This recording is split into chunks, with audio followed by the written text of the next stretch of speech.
But let's suppose now you are babies again, and you don't know anything. Now, don't be frightened, because anything you know you can get back later. But for the time being, here is our awareness. And let's suppose you have no information about this at all and no words for it. And that my talking to you is just a noise.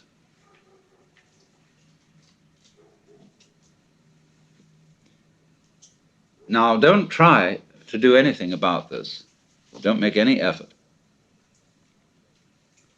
Because naturally, by force of habit, certain tensions remain inside you, and certain ideas and words drift all the time through your mind. Just like the wind blows or clouds move across the sky. Don't bother with them at all. Don't try to get rid of them. Just be aware of what's going on in your head,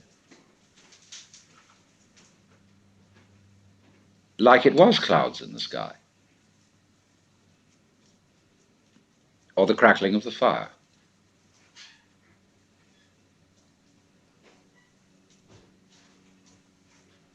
There's no problem to this. All you have to do, really, is look and listen without naming, and if you are naming, never mind. Just listen to that.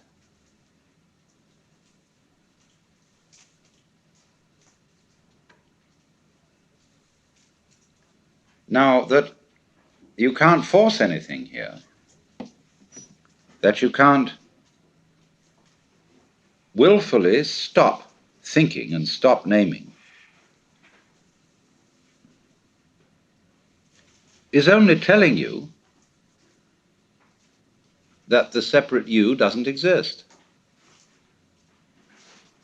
It isn't a mark of defeat.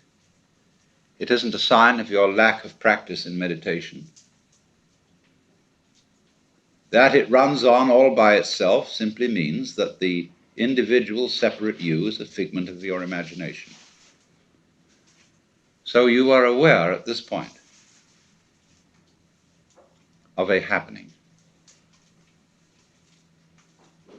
Remember, you don't know anything about the difference between you and it.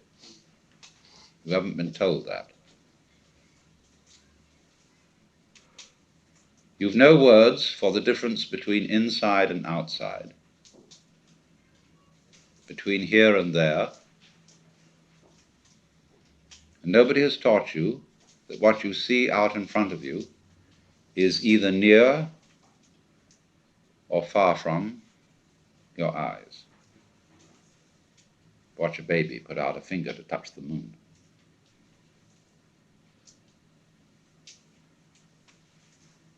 You don't know about that.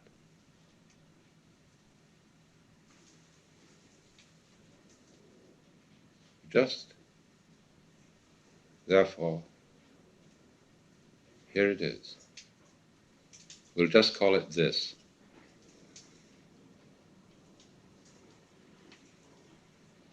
And if you will feel it, the going on, which includes absolutely everything you feel.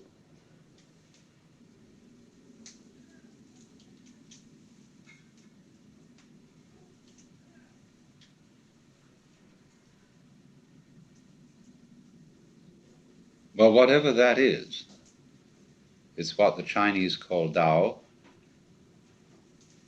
what Buddhists call suchness, or tathata.